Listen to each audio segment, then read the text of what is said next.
Have you ever judged someone before knowing their story? Have you ever looked at someone and decided in an instant who they are and what they're capable of? Most of us have. And most of us have been wrong. This is the story of a man who was invisible. A man the world had forgotten. A man who was invited to perform at a talent show as a joke. But when his fingers touched the piano keys, something extraordinary happened. Something that would change an entire community forever. This is the story of Benjamin Walker. And this is the story of the night he reminded us all what it means to truly see. Riverside, Montana. Population 3,200. The kind of town where everyone knows everyone, or at least thinks they do. Where the same families have lived for generations, where secrets are hard to keep, and where strangers are rare. It's the kind of place that looks beautiful in photographs. Main Street, with its brick buildings and American flags. The Clark Fork River winding through the valley. Mountains rising in the distance like silent guardians. It's the kind of town people dream about when they imagine small-town America. But like any small town, Riverside has its shadows, its prejudices, its blind spots. Benjamin Walker had lived in Riverside for 20 years, and yet most people couldn't tell you his name. They knew him as the blind guy, the man who lived in the small house on Maple Street, the man who fixed pianos, the man who walked with a white cane and dark glasses, the man who seemed to move through the world like a ghost. Ben was 45 years old, though he looked older. His hair had gone gray early, and his face carried lines that spoke of pain most people couldn't imagine. He was thin, almost frail-looking, with the careful posture of someone who had learned to navigate a world without sight. Every morning, Ben woke at 6. He made his coffee by touch and memory. Black, no sugar. He listened to the news on the radio. He ate his breakfast alone at the small kitchen table. Then he walked to his workshop, the converted garage, where he tuned and repaired pianos. Ben had a gift for understanding pianos. His fingers could detect the slightest imperfection in a key, the smallest deviation in a hammer. People brought him their instruments from miles around because even though they barely knew him, they knew he was the best. But no one had ever heard Ben play. The people of Riverside had no idea who Benjamin Walker really was. They didn't know that he was a veteran who had served 2 tours in Iraq. They didn't know that he had once dreamed of becoming a concert pianist. They didn't know about the explosion that had stolen his sight, or about the woman he had loved and lost, or about the mother who had taught him everything he knew about music. They didn't know that inside the quiet, invisible man was an entire universe of pain and beauty and music that hadn't been played in over 20 years. But all of that was about to change. It was a Tuesday evening in late September when Brandon Hutchins walked into Murphy's bar with his usual crew. Brandon was everything Ben wasn't. Loud, confident, wealthy. He owned the largest car dealership in the county, drove a truck that cost more than most people's houses, and made sure everyone knew it. Brandon was the kind of man who believed his success made him important. The kind of man who confused money with wisdom status with character. He wasn't cruel, not exactly, but he was thoughtless, careless with other people's feelings. And on this particular Tuesday, he was bored. "Did you guys hear about the talent show?" Brandon said, sliding onto a bar stool and signaling for a beer. "Community Center is doing their annual thing next Saturday." His friends groaned. The Riverside Community Talent Show was a yearly tradition, usually featuring children singing off-key teenagers doing awkward dance routines, and middle-aged men thinking they could still play guitar. "My wife is making me go," Brandon continued. Says we need to support the community. He made air quotes with his fingers. I told her the only way I'm sitting through that thing is if there's something actually entertaining. Like what? Asked Derek, one of Brandon's longtime friends. Brandon took a long drink of his beer, and then a smile spread across his face. The kind of smile that should have been a warning. Like the blind guy, he said. What blind guy you know? The piano guy, lives on Maple Street. Walker, I think his name is. Derek laughed.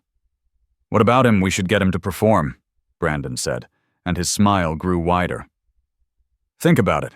The blind guy up on stage trying to play piano in front of everyone. It would be hilarious. The table went quiet for a moment. Even Brandon's friends who were used to his jokes seemed uncertain. Come on, Brandon said. It's not mean. We'd be giving him a chance to participate. Maybe he's actually good. Maybe he's terrible. Either way, it'll be entertaining. Better than watching the Henderson kid butcher another magic trick. I don't know, man, said Mike. Another member of the group? That seems kind of harsh. It's not harsh. It's funny. And I'll bet you $50 he doesn't even have the guts to do it. Brandon pulled out his wallet and slapped 2 20s and a 10 on the bar. $50 says I can get the blind guy to play piano at the talent show. Any takers? Derek hesitated, then matched the bet. You're on, but you have to actually get him to agree. Can't force him or anything. Deal, Brandon said, shaking hands. This is going to be great. At the end of the bar, unnoticed by Brandon and his friends, sat 16-year-old Jake Hutchins, Brandon's son. Jake had come to find his father to ask if he could borrow the truck for a date that weekend. But now he sat frozen, listening to his father's plan, and feeling something heavy settle in his stomach. Jake knew the blind man his father was talking about. Ben Walker. Jake had delivered a package to Ben's house once for his mother. Ben had been kind, patient. He'd even given Jake a Coke and talked to him for a few minutes about school, about life. Jake had noticed the piano in Ben's living room, beautiful and obviously well-maintained, but covered in a thin layer of dust, as if it hadn't been played in years. Now, listening to his father laugh about making Ben perform as a joke, Jake felt ashamed. But he said nothing. He just slipped out of the bar before his father noticed him. The next morning, Wednesday, Brandon drove to Maple Street. It was a crisp autumn day, leaves turning gold and red, the kind of day that made Montana feel like the most beautiful place on earth. Ben was in his workshop when he heard the knock. He wasn't expecting anyone. His next appointment wasn't until Thursday. Mr. Walker Brandon's voice was friendly, warm. Sorry to bother you. Name's Brandon Hutchins. I own Hutchins Auto over on Highway 2. Ben stood from his workbench and made his way to the door, his white cane tapping gently. Mr. Hutchins, what can I do for you? Well, I'm on the committee for the community talent show. Brandon lied smoothly. It's this Saturday at the community center. We're looking for local talent, and I heard you work with pianos. Figured you might be interested in performing. Ben stood still for a moment. His face, hidden behind dark glasses, was unreadable. I appreciate the offer, Ben said quietly, but I don't perform. Oh, come on, Brandon said, his voice taking on a coaxing tone. It's just a friendly community event. Nothing professional. Just neighbors sharing their talents. I bet you're great. I'm sure you'll have plenty of performers, Ben said. But I have to decline. Thank you for thinking of me. Ben started to close the door, but Brandon put his hand out, stopping it. Look, Mr. Walker, between you and me, we could really use someone with real skill. Most of our acts are, well, let's just say they're enthusiastic rather than talented. It would mean a lot to the community to have someone who actually knows what they're doing. Plus, Brandon added, playing his trump card, the community center is raising money for the Veterans Fund. I heard you served. Thought you might want to support that. Ben's hand tightened on his cane. The Veterans Fund. Of course. I'll think about it, Ben said finally. That's great, Brandon said, genuinely surprised that it had been that easy. I'll put you down tentatively. You can let us know by Friday. Thanks, Mr. Walker. Brandon walked back to his truck, already planning how he'd collect his $50. Behind him, Ben stood in his doorway, his mind churning with memories he'd spent 20 years trying to bury. To understand what happened next, you need to understand where Ben came from. You need to understand the boy he was before the world changed him. Benjamin Walker was born in Pittsburgh, Pennsylvania, in 1980. His father left when he was 3. He had no memory of the man, only a faded photograph his mother kept in a drawer. His mother, Catherine Walker, worked 2 jobs. During the day, she was a secretary at a law firm. 3 evenings a week, she gave piano lessons in their small apartment. The piano was the most valuable thing they owned. A spinet upright that Catherine's mother had given her. It was old and slightly out of tune, but Catherine treated it like it was a Steinway grand. She would sit Ben down next to her on the bench, his small legs dangling, and she would play. Music, she told him when he was 5 years old, is the language of the soul. When words aren't enough, when the heart is too full or too broken, music speaks. Ben's first memory was of music. His mother's hands on the keys, the sound filling their small apartment, making the shabby furniture and peeling wallpaper disappear. When she played, the world transformed. By the time Ben was 6, he was picking out melodies by ear. By 7, he was reading music. By 9, his mother's friends were telling her that Ben had a gift. A real gift. He could be a concert pianist, Mrs. Chen from upstairs would say, after hearing Ben practice.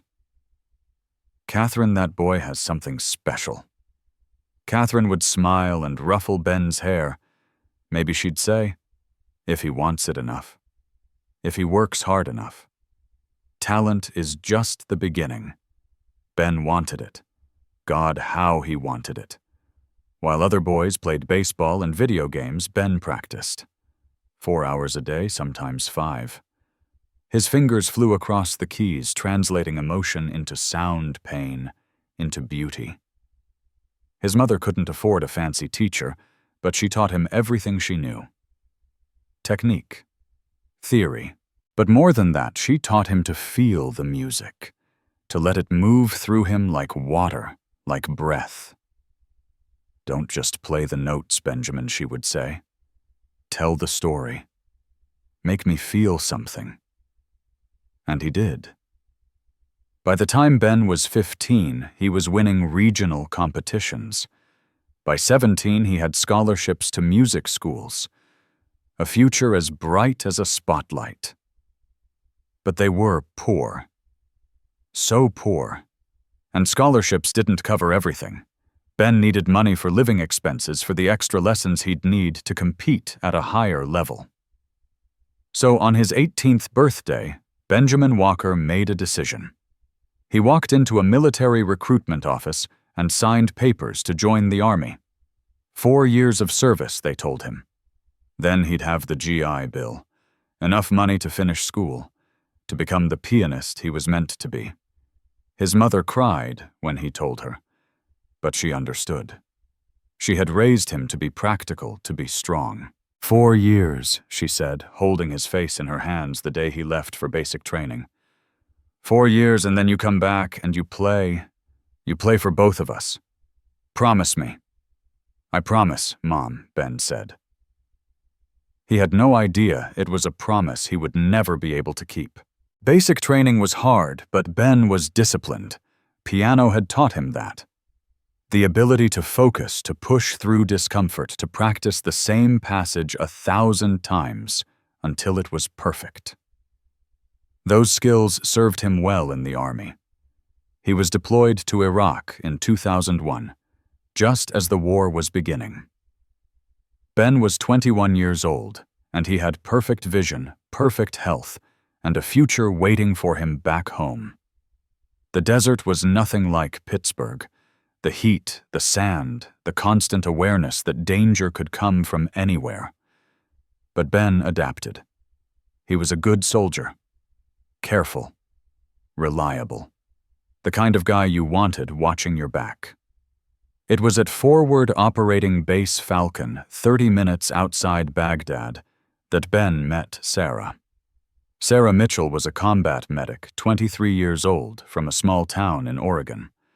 She had red hair that she kept in a tight bun under her helmet, and green eyes that seemed to see everything. She was funny and tough, and had a laugh that could cut through the worst days. Ben first talked to her in the mess hall. She sat down across from him and nodded at the book he was reading.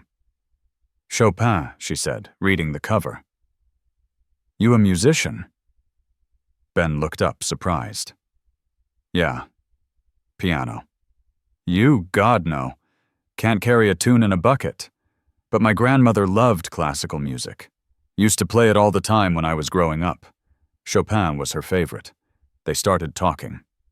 And they didn't stop. In a war zone, relationships form quickly. When you live with the constant awareness that today might be your last day, you don't waste time. You say what you feel. You hold on to the good moments like they're precious jewels. Ben and Sarah fell in love somewhere between the mortar attacks and the endless sand and the letters from home. They found each other in a place where finding anything good felt like a miracle.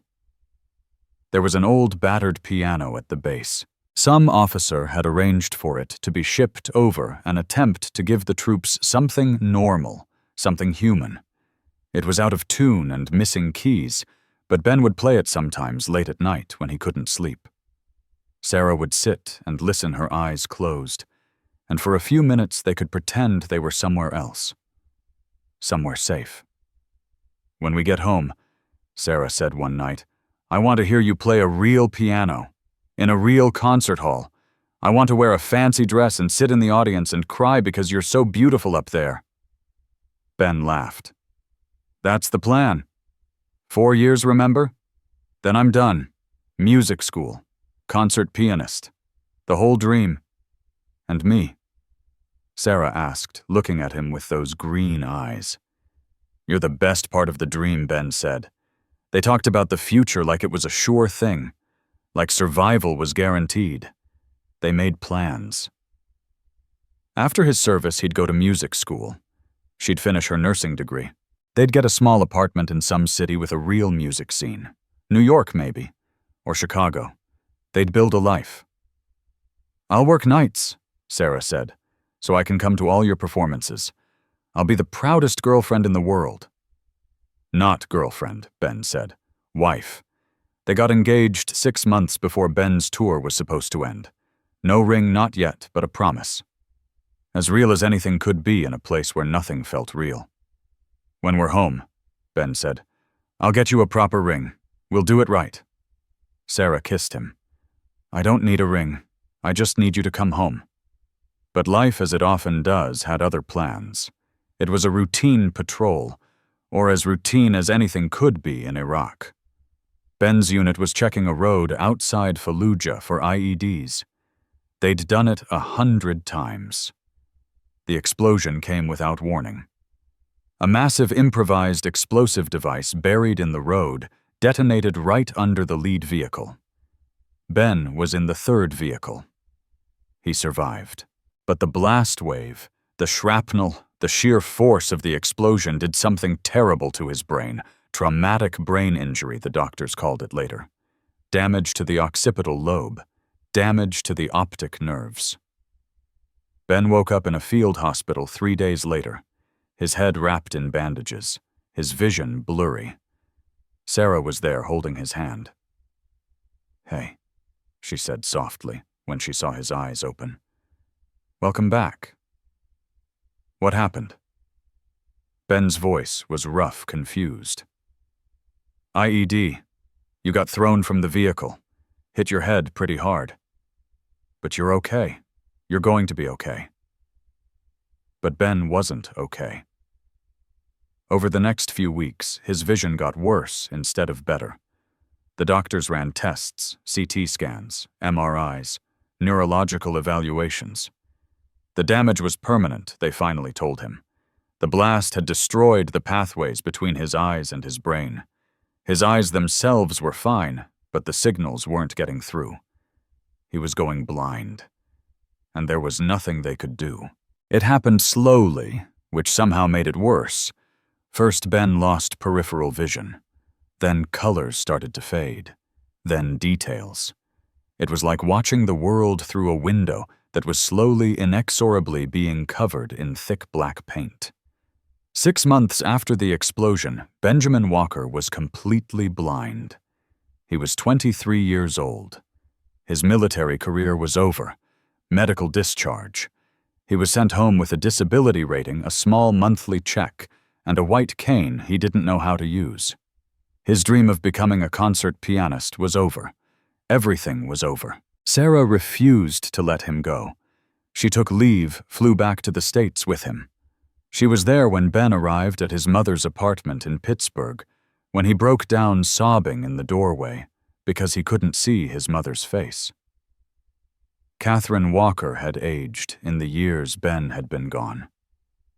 She was thinner, frailer, but her voice was the same.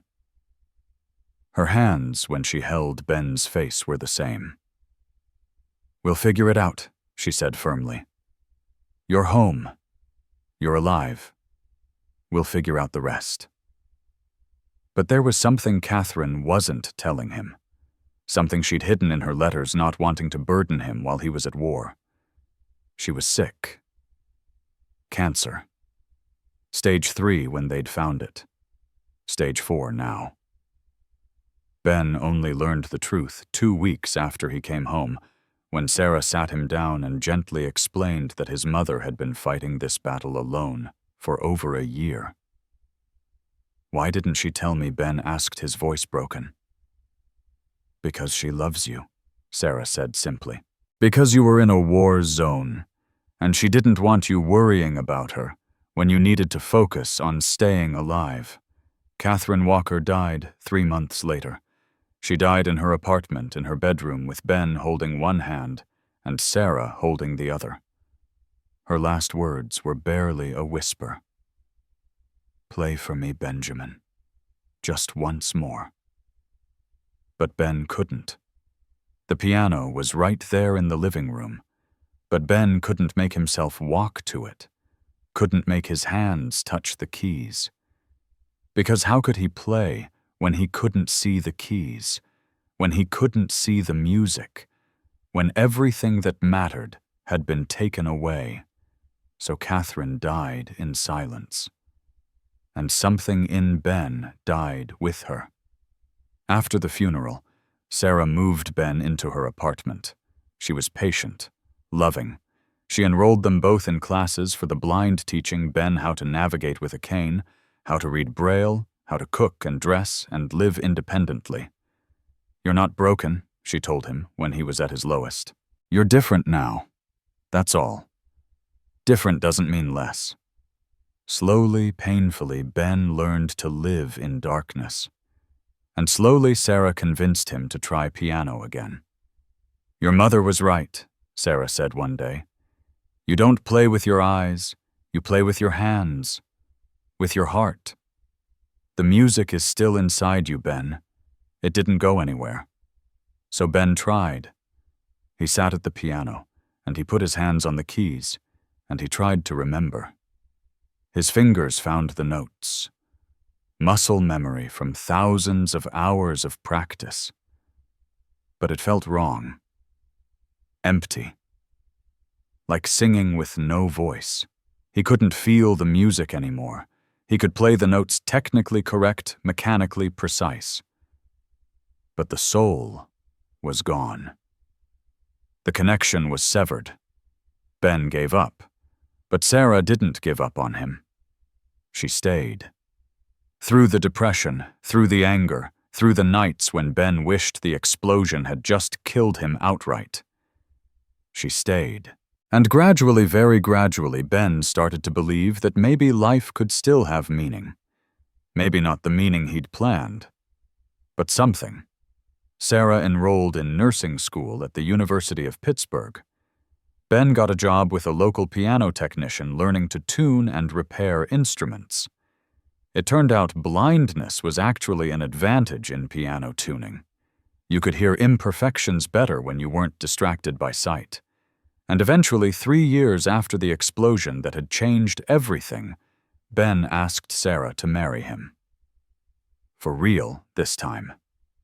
With a ring and a plan, and a future that wasn't what they'd imagined, but was still theirs.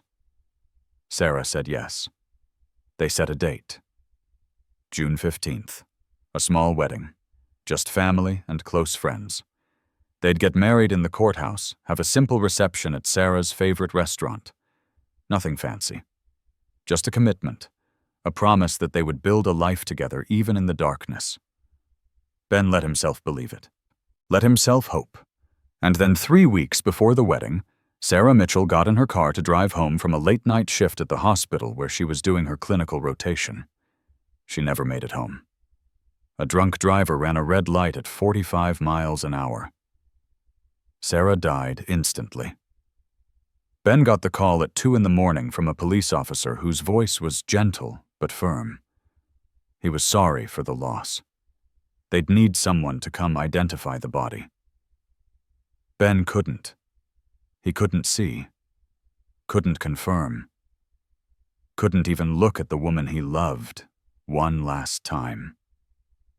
Sarah's parents handled everything. The identification, the funeral arrangements. They were kind to Ben, but he could feel their grief, could feel how his presence reminded them of what they'd lost. At the funeral, Ben sat in the front row and listened to people talk about Sarah, about her smile, her compassion, her future, all the things that were gone now. When it was over, Sarah's mother hugged him. "She loved you so much," she whispered. "Don't forget that. Don't let the grief make you forget how much she loved you." But that's exactly what Ben did. He left Pittsburgh 2 months later. Couldn't stay in the apartment full of memories. Couldn't walk the streets where Sarah's presence lingered. Couldn't exist in a city where every corner reminded him of everything he'd lost. Mother, vision, dreams, love, all gone. Ben bought a bus ticket heading west, getting off in small towns doing piano repair work, then moving on. He was running, though he couldn't name from what. Finally, 20 years ago, he ended up in Riverside, Montana. It was small, quiet. No one knew him. No one asked questions. He bought a small house on Maple Street, set up a workshop. And for 20 years, Benjamin Walker fixed other people's pianos, while his own sat silent in his living room, a ghost of a life that could have been. He hadn't played a single note in 20 years. Until Brandon Hutchins knocked on his door with an invitation that felt like mockery, but would turn out to be redemption. Ben stood in his living room after Brandon left, his hand resting on his white cane, his mind churning. The talent show. Playing piano in front of people. The thought made his heart race with something between terror and what longing anger. He wasn't sure anymore. Ben walked slowly to his piano, the one piece of furniture he'd brought from Pittsburgh, a Yamaha upright that had been Catherine's passed down from her mother. It was beautiful, perfectly maintained from his regular tunings, but covered in dust from disuse. His fingers traced the fallboard, the wood smooth under his touch. "I can't," he whispered to the empty room, to Sarah, to his mother, to himself. "I can't do it anymore." The knock came 3 hours later. Ben assumed it was another customer and made his way to the door. Mr. Walker. The voice was young, uncertain. I'm Jake Hutchins. I need to talk to you. Ben opened the door. Hutchins, you're related to Brandon. He's my dad. Jake's voice was heavy with something Ben recognized. Shame. Can I come in? Please. Ben stepped aside and Jake entered. They sat in the living room, Jake in the worn armchair, Ben on the sofa. I was at Murphy's bar last night, Jake said, the words coming fast. I heard my dad and his friends talking. About the talent show. About you. He paused, and Ben could hear him struggling with what to say next. It was a setup, Mr. Walker. The whole thing. My dad bet his friends $50 that he could get you to perform. They think it'll be funny, watching you try to play. They don't think you can actually do it. Ben sat very still. He'd suspected, of course. Had known in his gut that Brandon's invitation wasn't genuine. But hearing it confirmed still felt like a punch to the chest. Thank you for telling me, Ben said quietly. I'm sorry, Jake said, his voice cracking. I'm sorry my dad is like that. I'm sorry people are like that. It's not right. They sat in silence for a moment. Mr. Walker, Jake said finally, you don't have to do this. You can just say no. Nobody would blame you. You're right, Ben said. I could, but your father isn't wrong about one thing. I do know how to play piano, or at least I used to. Ben stood and walked to the piano. His fingers found the keys without hesitation. Muscle memory. 20 years and his hands still knew exactly where to go. My mother taught me, Ben said softly, before she died. She made me promise I'd play. I'd keep playing no matter what. But I broke that promise. Why, Jake asked. Ben was quiet for a long time. Then he spoke, and the words came from a place so deep he'd forgotten it existed. Because every note I played reminded me of everything I'd lost. My sight, my mother, the woman I loved. Playing piano meant feeling all of that again. So I stopped. I stopped feeling. But you're thinking about doing the talent show. I don't know, Ben admitted. Part of me wants to prove your father wrong. Part of me is angry enough to get up on that stage just to watch him realize he's an idiot. But mostly, Ben pressed down on middle C. The note rang out pure and clear in the quiet room. Mostly, I'm tired of being invisible. Tired of being the punchline. Tired of running from the music. Jake stood and walked over to the piano. If you do it, he said, I'll be there. Not with my dad and his friends, but there. And I'll listen. Really listen. Ben turned toward Jake's voice, and for the first time in the conversation, he smiled. It was small, sad, but genuine. There's a song, Ben said. The woman I was going to marry, Sarah, she loved it. Clair de Lune by Debussy. She used to say it sounded like moonlight on water. Like peace. I haven't played it in 20 years. Will you play it? Jake asked. At the talent show? If I do this, Ben said slowly, I won't play it for your father. I won't play it for the town. I'll play it for Sarah, for my mother, for everyone I've lost, and maybe finally for myself. Then you should do it, Jake said firmly. You should definitely do it. After Jake left, Ben sat at the piano for a long time. His hands hovered over the keys, trembling slightly. Then slowly, he began to play. The notes were hesitant at first, rusty. His fingers didn't move the way they used to, stiff from years of disuse. But as he played, something began to wake up inside him. Something he thought was dead. The muscle memory returned, the feel of the keys under his fingers, the way certain chords resolved into others, the mathematics and the magic of music. He played for an hour that night, and when he finally stopped, his hands were aching, and his face was wet with tears he hadn't realized he was crying. But for the first time in 20 years, Benjamin Walker felt something other than emptiness. He felt alive. The next 5 days passed in a blur of anxiety and music. Ben practiced every day sometimes for hours at a time. His fingers protested muscles unused to the strain. He developed blisters on his fingertips, then calluses over the blisters. His back ached from sitting at the bench. His shoulders burned. But he didn't stop. He worked through Clair de Lune, measure by measure, relearning passages that had once been second nature. The opening was delicate, contemplative. His right hand needed to float over the keys, while his left hand provided a gentle pulse. Then the middle section, more passionate building intensity, before resolving back into that peaceful opening theme. It was a 9-minute piece, and every second of it had to be perfect. Jake came by every day after school. He'd sit in Ben's living room doing homework while Ben practiced. Sometimes they talked. Jake told Ben about school, about his frustrations with his father, about his dreams of maybe going to college somewhere far from Riverside. "My dad wants me to take over the dealership," Jake said one afternoon. "But I don't want to sell cars for the rest of my life. I want to do something that matters, like what Ben asked, taking a break from his practice. I don't know yet. Maybe teaching, or social work, something where I actually help people instead of just making money off them." "Your father might surprise you," Ben said. "People can change." "Have you met my dad?" Jake asked, and they both laughed. But there was truth in what Ben had said. People could change.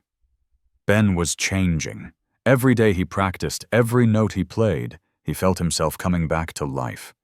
Felt the walls he'd built around himself starting to crumble. It wasn't just the music. It was the purpose.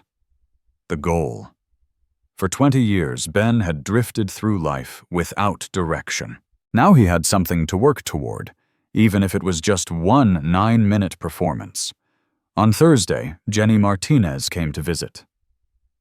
Jenny owned the Daily Grind, the small coffee shop on Main Street where Ben got his coffee every morning.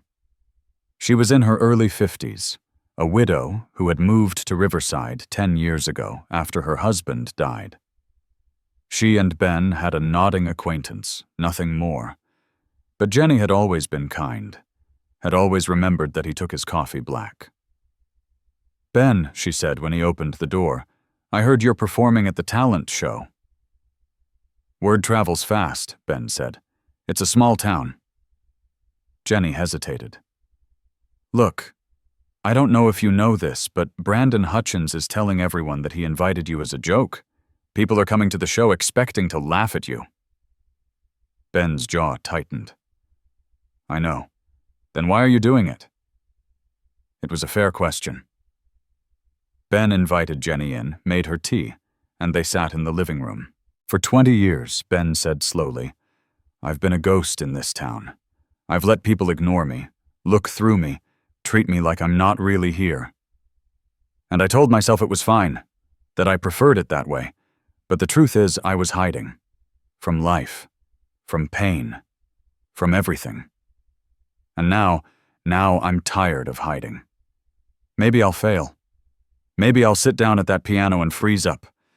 Maybe I'll prove everyone right. But at least I'll have tried. At least I'll have shown up." Jenny was quiet for a moment. Then she reached across and squeezed Ben's hand. "For what it's worth," she said, "I'll be there. And I'll be cheering for you." By Friday, the day before the talent show, Ben's practice had reached a point of diminishing returns. He was as ready as he was going to be. His fingers knew the notes. His hands knew the movements. The question was whether he could hold it together in front of an audience. That evening, Jake brought dinner. Chinese takeout from the only place in town that delivered. "How are you feeling?" Jake asked as they ate. "Terrified," Ben admitted. "But also, I don't know. Ready, maybe?" "You're going to be amazing." Jake said with the confidence of youth. How do you know? Because I've been listening to you practice all week. And even when you mess up, even when you have to go back and replay sections, it's still the most beautiful thing I've ever heard. Ben smiled. You're a good kid, Jake. Don't let your father make you into something you're not. I won't, Jake promised. And Ben, thank you. For what? For showing me what courage looks like. That night alone in his house, Ben sat at the piano one last time. He didn't practice. He just played. Let his fingers wander over the keys, making up melodies, finding harmonies, letting the music flow without thinking. And as he played, he talked to Sarah, to his mother, to the ghosts who had haunted him for so long. I don't know if you can hear me, he said softly. I don't know if there's anything after.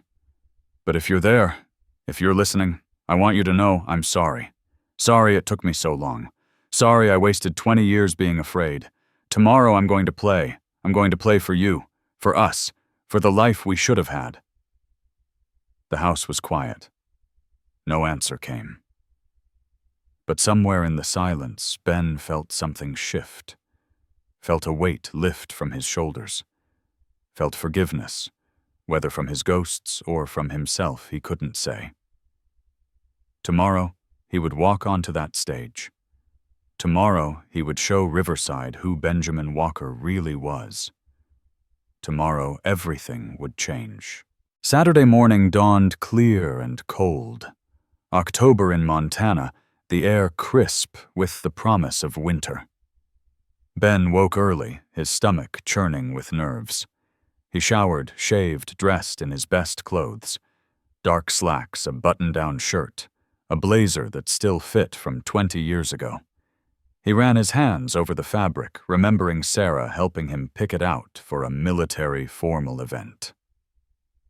You look handsome, she'd said. He wished he could remember what he'd looked like. Wished he could remember her face. At 10 o'clock, Jake arrived to drive Ben to the community center. The show starts at 2, Jake said, but I figured you'd want to get there early. Check out the piano. Get comfortable. Thank you, Ben said. He carried nothing with him except his white cane. The music was in his head, in his fingers. He didn't need sheet music. Couldn't read it, even if he had it. The drive was short, less than 10 minutes. Jake kept up a steady stream of chatter, clearly nervous himself. Mom is coming, Jake said. She doesn't know about Dad's bet. She just thinks it's nice you're performing. And Mr. Peterson from the music store is coming. And Jenny, obviously. And probably half the town because, well, word got around that something interesting might happen. No pressure, Ben said dryly, and Jake laughed. The Riverside Community Center was a simple building, a large multi-purpose room with a stage at one end and folding chairs arranged in rows. When Ben and Jake arrived, a few volunteers were already there, setting up refreshments, testing the sound system. Mr. Walker, the organizer, a woman named Carol Davis, rushed over. We're so glad you're here. The piano is already on stage. It's the one from the high school, a baby grand. Beautiful instrument. Do you want to try it out? Yes, please, Ben said. Jake guided Ben up the steps to the stage. Ben's cane tapped against the wooden floor, the sound echoing in the empty room. Then his cane touched something solid. The piano. Ben ran his hands over it. Yamaha by the feel of it. 6 feet, maybe. He found the bench, sat down, positioned himself. His fingers found the keys. He played a few scales, a few arpeggios, testing the touch, the responsiveness. It was a good piano. Well-maintained. The tone was warm, rich. It's fine, Ben said. Thank you. Wonderful. You're scheduled 4th in the lineup right after the Henderson twins do their dance routine. Should be around 3 o'clock. Is there anything else you need? Just some quiet if possible, Ben said. To focus. Of course. We have a small room backstage you can use. Jake led Ben to the green room, a cramped space with a few chairs and a table with bottled water. Ben sat down, his hands clasped in his lap. "Do you want me to stay?" Jake asked. "No," Ben said. "Go sit with your family. I'll be fine." "Okay." "Ben, you've got this." After Jake left, Ben sat in silence. He could hear people arriving, the buzz of conversation growing louder. Laughter, children running around, the normal sounds of a community event. And underneath it all, he could hear the whispers. He couldn't make out words, but he knew. People were talking about him. About the blind guy who thought he could play piano. About Brandon's joke. Ben's hands started to shake. Doubt crept in, cold and insidious. What was he doing? This was insane. He was about to humiliate himself in front of the entire town. He should leave, walk out the back door, disappear back to his house and his quiet life. But then he remembered Jake's voice. What courage looks like. He remembered Sarah's words. Don't let them make you invisible. He remembered his mother. Tell the story. Make me feel something. Ben took a deep breath and stood. He made his way to the doorway of the green room and listened. The show had started. A young girl was singing off-key but enthusiastic. The audience clapped kindly when she finished. Then a man doing impressions. Then the Henderson twins' 12-year-old girls doing a modern dance routine to pop music.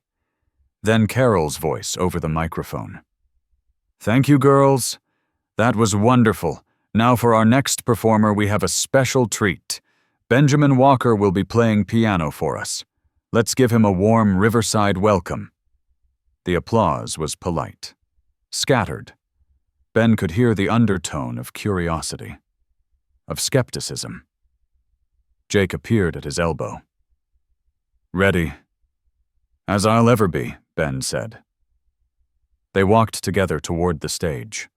Ben could feel the attention of hundreds of eyes on him, could hear the whispers growing louder. "Is that really the blind guy? This should be interesting. I can't believe he actually showed up." And there from somewhere in the front rows, Brandon Hutchins's voice, loud enough to carry, "This should be good." Laughter rippled through the audience. Ben's steps faltered. For a moment he considered turning around, running. But Jake's hand was on his arm, steady and firm. "You've got this," Jake whispered. "I believe in you." They reached the stage. Ben climbed the steps, his cane tapping. The audience quieted slightly, watching. Ben walked across the stage, counting his steps.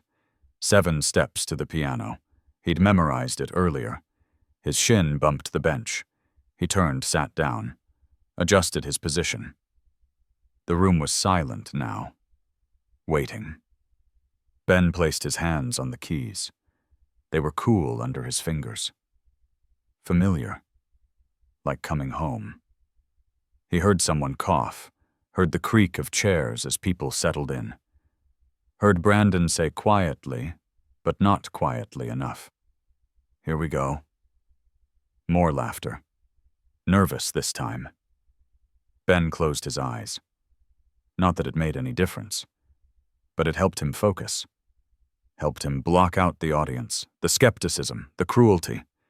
He thought of Sarah, of his mother, of every moment of beauty he'd ever experienced, of moonlight on water, though he couldn't remember what moonlight looked like anymore, of peace, of love, of everything worth living for. And then Benjamin Walker began to play. The first note was tentative. A single tone, soft and pure, hanging in the air like a question. Then the second note. And the third. The opening of Clair de Lune is gentle impressionistic. It doesn't announce itself. It whispers. Ben's right hand picked out the melody while his left hand provided a soft, undulating foundation. The sound washed over the audience like water. The scattered laughter died completely. People sat up straighter in their chairs. Heads turned toward the stage. The skeptical expressions began to change. Ben's fingers moved across the keys with a confidence born of muscle memory and 20 years of longing. The notes flowed from him, each one perfectly placed, perfectly timed. But more than technical precision, there was something else, something intangible. There was emotion. Every note carried weight, carried story. The first section of Clair de Lune is contemplative, almost sad. Ben played it like a memory, like looking back on something beautiful that's gone forever. In the audience, Jenny Martinez felt tears prick her eyes. She didn't know why, didn't understand why this music was affecting her so deeply. But she could feel it. Feel the loneliness in those notes. The longing. Jake sat next to his mother, his hands clenched in his lap. He'd heard Ben practice all week, but this was different. This wasn't practice. This was raw, real. Jake glanced at his father and saw Brandon's face had gone slack. The smirk was gone. His father sat frozen, staring at the stage. The piece moved into its second section. The melody became more insistent, more passionate. Ben's fingers pressed harder into the keys. The dynamic swelled. This was the moment in Clair de Lune where the composer lets you feel hope, where the darkness lifts for just a moment and beauty fills the space. Ben played it like he was trying to reach someone, like he was sending a message across an impossible distance. His body swayed slightly with the music. His face, usually so controlled, showed everything. Pain, love, loss, hope. On stage, Ben wasn't performing anymore. He was living. Every note was a heartbeat. Every phrase was a breath. The music wasn't separate from him. It was him. An elderly woman in the third row began to cry quietly. Her husband, sitting next to her, took her hand and squeezed. They'd been married 40 years. The music reminded them of their wedding day, though they'd never heard this song there. It just felt like love, like commitment, like all the years they'd built together. Carol Davis, the organizer, stood at the back of the room with her hand over her mouth. She'd organized this talent show for 15 years. She'd heard good performances and bad performances, but she'd never heard anything like this. Never felt music in her chest like a physical force. The piece reached its climax. The loudest, most intense moment. Ben's hands flew over the keys, the music cascading like a waterfall. Years of pain poured out of him. The explosion that took his sight. His mother's death. Sarah's death. 20 years of silence. All of it channeled into these notes, into this moment. And then, just as suddenly as it had built, the intensity broke. The final section of Clair de Lune returns to the opening theme, but changed. Transformed. It's not sad anymore. It's peaceful. It's acceptance. Ben played it with his whole soul. He thought of Sarah's smile, his mother's hands, the life he'd lost, and the life he'd wasted. And he let it go. Let it flow out of him and into the music and away. Tears ran down his face. He didn't try to stop them. Didn't care who saw. He wasn't playing for the audience. He was playing for himself. For Sarah. For Catherine. For the boy who'd dreamed of being a concert pianist and the man who'd given up. He was playing because this was who he was, who he'd always been. And no amount of darkness, no amount of loss could take that away. The final notes of Clair de Lune are soft, quiet. They fade away like morning mist. Ben played them with infinite gentleness. His fingers barely touched the keys. The last chord hung in the air, suspended in time. And then silence. Complete and total silence. Ben sat at the piano, his hands still on the keys, his chest heaving. He didn't know what to expect, didn't know if he'd done well or failed miserably, couldn't see the faces in the audience. The silence stretched. 1 second, 2, 3. Then someone stood up. Jenny Martinez. She stood in the middle of the room, tears streaming down her face, and she began to clap. Slow, deliberate applause.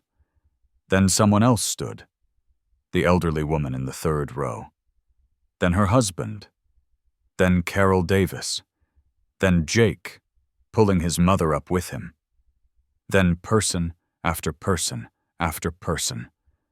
Within seconds, the entire room was on its feet. The applause wasn't polite anymore. It was thunderous. It filled the space like a physical force. People clapped until their hands hurt. Some were crying openly. Others just shook their heads in wonder. Ben sat at the piano, overwhelmed. He could hear the applause, feel it vibrating through the stage, but he couldn't process it. Couldn't believe it was real. Jake ran up onto the stage and grabbed Ben's arm. Ben, they're giving you a standing ovation. Everyone's standing. Everyone. Everyone. Ben's voice was hoarse. Everyone. Jake confirmed his own voice, thick with emotion. The applause continued for 2 full minutes. People whistled. Shouted bravo. A few younger audience members took out their phones recording, though most just stood and clapped and felt. Finally, slowly, the applause began to die down. People sat, but the energy in the room had completely changed. This wasn't a small-town talent show anymore. This was something else, something none of them would forget. Ben stood shakily and made a small bow toward where he thought the audience was. The applause surged again briefly, then settled. Jake helped Ben off the stage back to the green room. But before they could get there, people intercepted them. Strangers coming up to Ben, touching his arm, his shoulder. That was beautiful. Thank you for sharing that. I've never heard anything like it. Ben nodded, overwhelmed, not knowing what to say. And then a voice he recognized. Brandon Hutchins. Mr. Walker. Ben turned toward the voice. Waited. Brandon's voice was tight, strained. I need to talk to you. Please. Jake tensed beside Ben, protective. But Ben nodded. Okay. Brandon guided Ben away from the crowd to a quiet corner near the stage. Brandon started, then stopped. Took a breath. Started again. I owe you an apology. A real one. Ben said nothing. I invited you to perform as a joke. Brandon continued, the words coming faster now. I bet $50 with my friends that I could get the blind guy to make a fool of himself. I thought it would be funny. I thought you'd be terrible or you'd freeze up or something. I was an idiot. No worse than an idiot. I was cruel. Ben could hear the genuine shame in Brandon's voice, could hear him struggling. I've spent my whole life thinking success meant money and status, Brandon said, thinking I was better than other people because I had a bigger house or a nicer truck. But standing there listening to you play, I realized something. I realized I've never done anything that mattered, never created anything beautiful, never touched anyone's heart. I'm 47 years old, and I've wasted my life chasing things that don't mean anything. Brandon's voice cracked. What you did up there that was real, that meant something. And I'm sorry. I'm so sorry for treating you the way I did, for treating anyone the way I do. You didn't deserve that. No one does. Ben stood quietly for a moment. Then he spoke, his voice soft, but clear. "Mr. Hutchins, for 20 years, I've been angry at the world. Angry at the people who ignored me, who dismissed me, who treated me like I didn't exist. But anger just made me smaller. It didn't hurt them. It hurt me." He turned toward Brandon, looking at him even though he couldn't see him. "So I accept your apology. Not because you deserve it, but because I'm tired of carrying that weight. And because your son is a good person and he learned that somewhere." Brandon made a sound that might have been a sob. "Thank you," he managed. "Thank you." They shook hands. It wasn't friendship. It wasn't even forgiveness, not entirely. But it was a start. It was human. The rest of the talent show continued, but it was anticlimactic. How could anything follow what they'd just witnessed? The performers did their best, but people's minds were elsewhere. They were still processing what had happened. When the show finally ended, there was a reception in the community center lobby. Cookies and punch and small talk. Ben stood near a wall, Jake at his side, and person after person came up to him. Some just wanted to shake his hand. Others wanted to talk, to share their own stories of loss and recovery. A middle-aged man told Ben about losing his daughter. A young woman talked about her struggle with depression. An elderly veteran thanked Ben for his service. Ben listened to all of them, really listened, and he realized something. He wasn't invisible anymore. Maybe he never had been. Maybe he'd just convinced himself he was because it was easier than being seen. Jenny Martinez brought him coffee. "Black, no sugar," she said, pressing the cup into his hand. "Thank you," Ben said. "For everything. For caring." Jenny said seriously, "I want you to play at my coffee shop. Every Saturday morning. Just an hour. I'll pay you, obviously. But more than that, I think people need to hear you. I think you need to be heard." Ben started to refuse, then stopped himself. "Can I think about it?" "Of course. But I hope you say yes." Throughout the afternoon, Ben fielded similar requests. The music teacher at the high school wanted him to do a demonstration for her students. The local church asked if he'd play for Sunday services occasionally. Someone even mentioned starting a community concert series with Ben as the featured performer. It was overwhelming. All of it. But in a good way. A way that felt like life opening up instead of closing down. Finally, as the crowd thinned, Jake drove Ben home. They sat in Ben's living room, both exhausted. "That was incredible," Jake said. "You were incredible." "It was terrifying," Ben admitted, "right up until I started playing. Then it was just necessary. Like breathing. Are you going to do it again? All those people asking you to perform." Ben was quiet for a long moment. "I don't know," he said finally. "Maybe. Some of it. Not for the attention or the applause, but if the music can mean something to people, if it can help them feel less alone, then maybe I should." Jake smiled. "For what it's worth, I think you should. I think you have a gift, and hiding it away doesn't serve anyone, not even you." "When did you get so wise?" Ben asked. "I had a good teacher," Jake replied. After Jake left, Ben sat alone in the gathering darkness. He walked to his piano, sat down, placed his hands on the keys. But he didn't play Clair de Lune. He'd played that for Sarah. That chapter was closed. Not forgotten, but finished. Instead, he improvised. Let his fingers find their own path.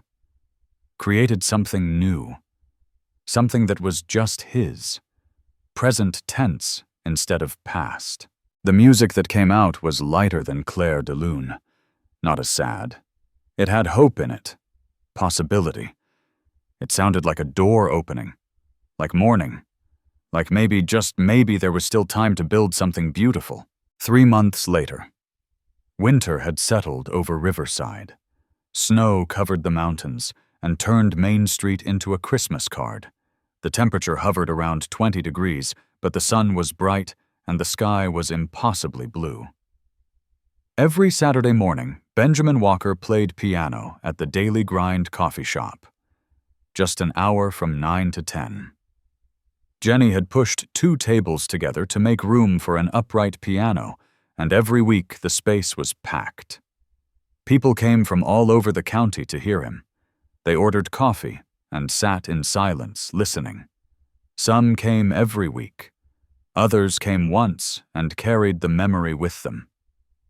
Ben played whatever he felt like playing. Sometimes classical pieces, sometimes jazz, sometimes songs he made up on the spot. It didn't matter. People came for the music, yes, but they also came for the feeling. The sense that something genuine was happening. Something real. Jake came every Saturday. He'd claimed a corner table as his own study spot doing his college application essays while Ben played. Jake had applied to schools far from Riverside. Schools where he could study social work, maybe become a counselor. Brandon surprisingly had supported the decision, was even helping with tuition. Brandon himself had changed, or at least was trying to.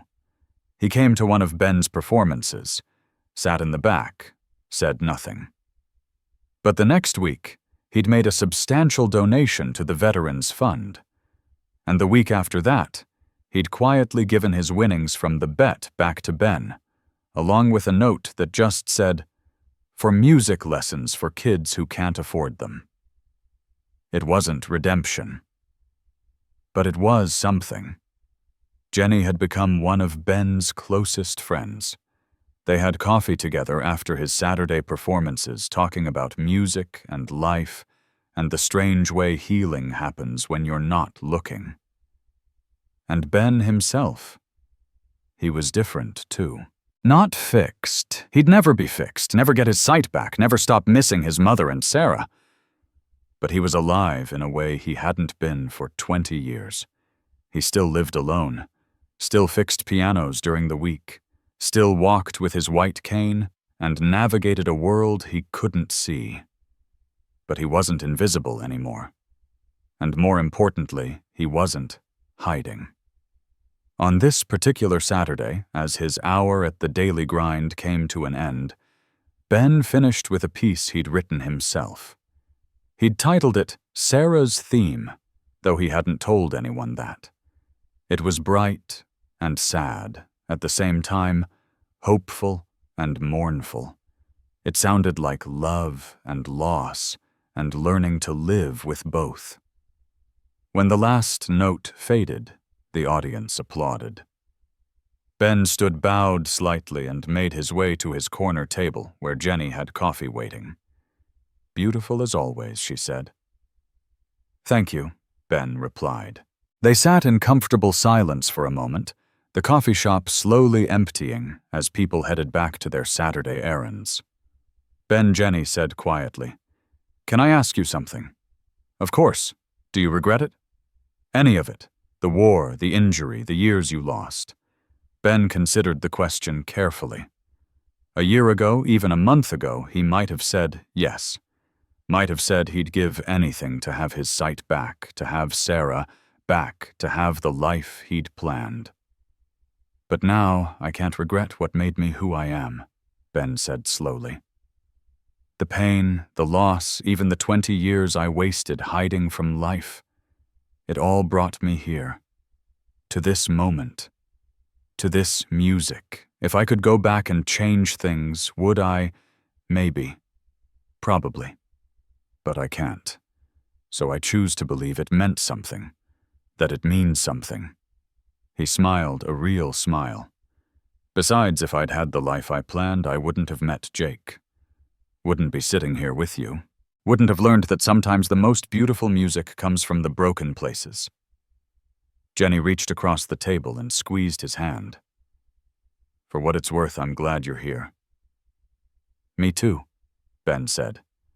And he meant it. Later that afternoon, Ben sat at his own piano at home. Sunlight, which he couldn't see but could feel, warmed his face through the window. Outside, children played in the snow. Inside, the house was quiet and peaceful.